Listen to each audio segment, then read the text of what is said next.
श्री राम तुम्हारे चरणों में हम शीश झुकावे आइल बानी। दुखिया दिल के औरज सुनला, दर्शन पावे आइल बानी। अयोध्या के राजा है रघुराई, तोहरे नाम में दुनिया समाई। भटकल राह के राही हम तो तोहरे द्वारे आस लगाई।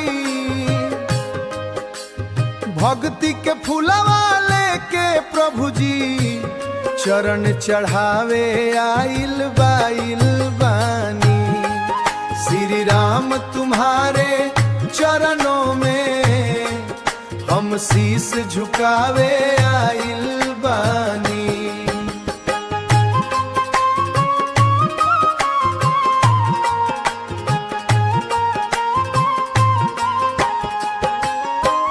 माता सीता संग विराजे, लखन जी सेवावा में साजे।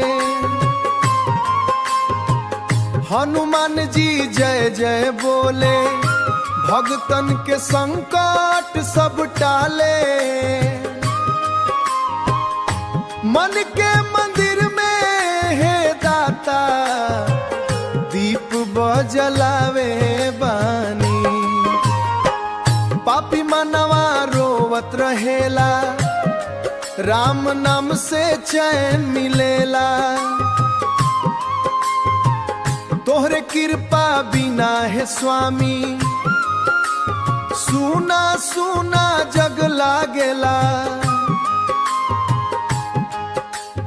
जीवन नैया पार लगा दो, अरजी सुनावे आइल बानी। श्री राम तुम्हारे चरणों में हम शीश झुकावे आइल बानी। दुखिया दिल के औरज सुनला, दर्शन पा